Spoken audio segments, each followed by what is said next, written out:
and I was just like, whew. And I had to reach around and be like, did I shit myself, or what just happened there? Anyways, thankfully, I had the colonic fortitude to just keep everything where it was supposed to be.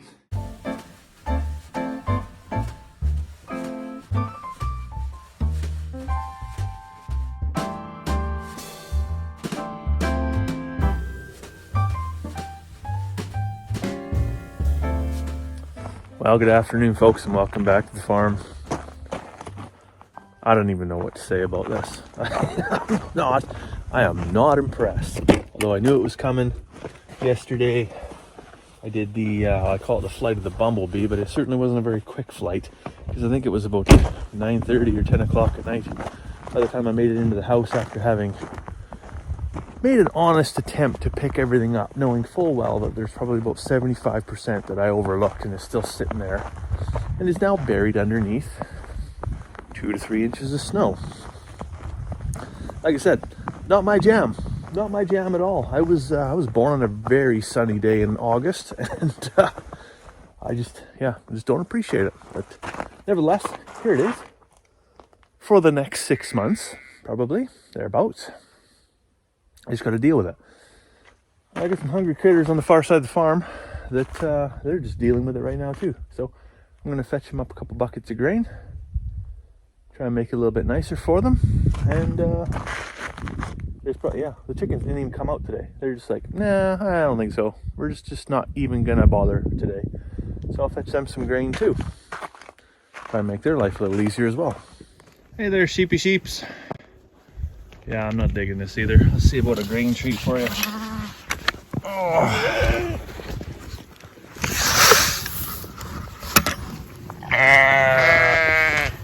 Dig in. Now the butcher lambs over there, they're going to get a bit of grain as well, but I'm going to mix that off with some molasses. So if I'm a special molasses pail.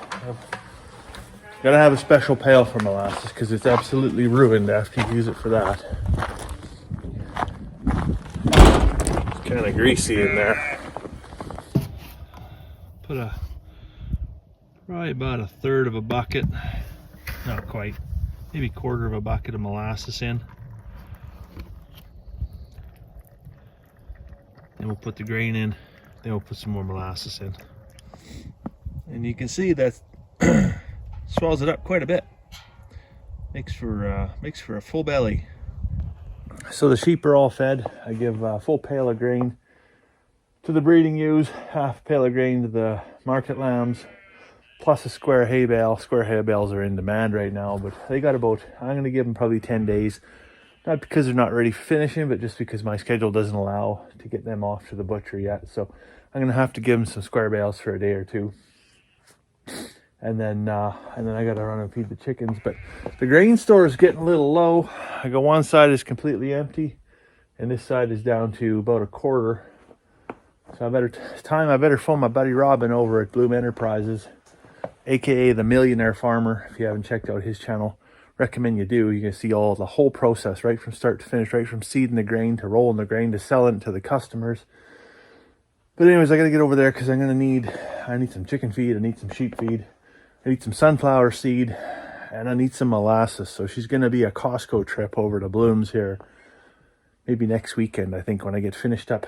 I got a little business trip here early in the week, and then she'll be back to the farm. Carmen's going to work this weekend, so it'll be just me and the girls. Might as well head over and pick up some feed, and see if we can empty our wallets. But we'll be good for a while after that, that's for sure. I tell you, if you ever want to know what the moment is where you go from being in control to just completely putting your life in the hands of the Lord, it is when you walk down a hill and realize that you left a garden hose out and it snowed 2 inches and you step on that garden hose. That is that moment where your foot just goes whoop. You might as well just step on a landmine, because you just don't know. You just don't know what's about to happen.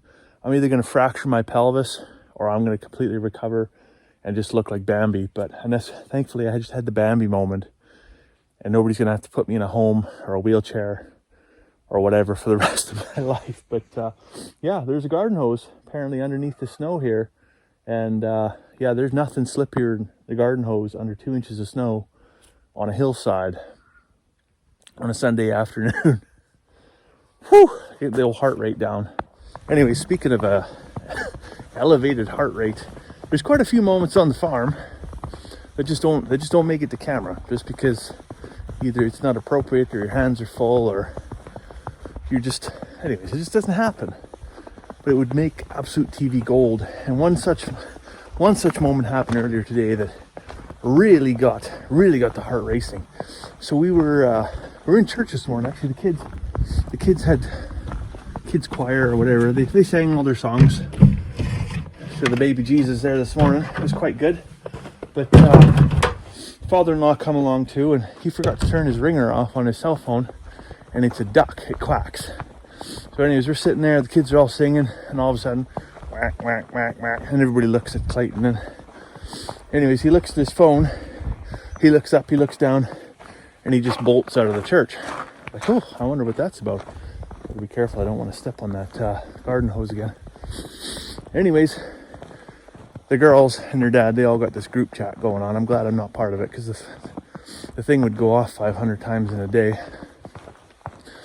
Anyways, sister-in-law shows me the phone and says, Bull's got his head stuck in the feeder. So that's why Clayton ran along. Anyways, 2 minutes later, another text comes in from the mother-in-law. Oh, Clayton needs help. So, sorry kids, have fun singing. I rip along there in my Sunday best to boot. Anyways, he lends me a pair of coveralls. We go out, and old Grizzly there, just a big giant head on this bull, fully wedged in one of those angled slat round bale feeders. More head than sense. So I looked at Clayton, he looked at me, and we've really only got two options at this point in time. One of those options is try and get in there with a recip saw and cut one of the bars out. But I mean, that's pretty dangerous, power tools and a live, 1,800 pound animal that's really not having a great time, doesn't want to be there. Option B is you can get in there with a jackal and basically try and push the bars apart, and then hopefully the animal can just pop his head out. That too puts you right up close and personal with that big old honking beast that don't want to be there. Anyways, we figured, between the two of us, the thing that's going to piss him off the least is probably get in there with a jackal and just try and pry that bar apart. So that's what we did. We got the big old Kubota tractor, and with the grapple tied onto the feeder from one side, so he can't push, he can't pull, he can't get away. If he pulls, hopefully he pops free, but if he pushes, then he's got nowhere to go. And because one of us has to go inside that feeder to facilitate all of this, right? And so the father-in-law, he's like, I'll go in there. Well, he's 62 or 63 years old. So if he gets on the wrong side of this bull or, whatever, he might not be coming back from this. Like, he definitely could be having a conversation with the good Lord here later this afternoon, right? So I'm like, no, I'll go in. I don't know if I'm any more nimble than him or not, but I'd like to think so. Maybe I could recover from a pelvis fracture, maybe. Anyways, so I climb in there, and this thing's just doing this, right? I'm like, whew, this is gonna get spicy. Anyways, we get the jack on, get the bar spread apart, but he won't put his head down to where we got it spread apart to pop it out. So I said to the father-in-law, I'm like, well, why don't you hop in the tractor and then just tilt the grapple and then just tilt the whole bale feeder up so that you'll basically meet him where he wants to hold his head with an area of the feeder that's got it spread apart. So yeah, for sure, I'm still inside the feeder at this point in time, and he tilts it back, and I'm trying to convince this bull to go back. Well, anyways, I tell you, it's like standing inches from a freight train, and you're in a steel cage. You're basically in a steel cage. On one side, you've got the tractor that's not going anywhere, but at the front of the tractor is just teeth, right? Just teeth. And there's nothing good's happening behind me. And in front of me is just, like I said, it's just like a bag of sledgehammers coming at you. So there was a moment where the bull was up on his hind legs, and he was doing this, and he was doing this, And the cage, the feeder that's around me is just doing this. And the tractor's jostling in the back. And I'm like, this might be it. This might be the moment. I gotta about 1 nanosecond to get right with God. Or this is just gonna, anyway, poof, as quick as you know it, the bull was out. And I was just like, whew. And I had to reach around and be like, did I shit myself? Or what just happened there? Anyways, thankfully, I had the colonic fortitude to just keep everything where it was supposed to be and laugh about it and then get the hell out of there. And the bull went off. He just went back to his own business. The father-in-law pulled that feeder out. He's like, yeah, no, that's not going to work. I'll have to figure something else out there. And went and had a cup of coffee and let the old heart rate go down. So that was my interesting story of the day. Anyways, I don't know if I can make the rest of this video any more interesting than that. So I'm just going to go back to collecting some eggs. And then I think this afternoon, 6 o'clock this evening, we got family pictures. So that's fantastic, because why wouldn't you want to do that when it's -3 outside and snowing? But, I mean, you don't know this when you book these things, I guess. But try and make the most of it. Hopefully we get some good pictures. Hopefully the kids aren't too, hopefully they're less grumpy than I am. Anyways, we'll see if we can get some happy pictures out of this whole deal. So I'll let you go for now. Hope you're having a fantastic afternoon. We'll see you tomorrow.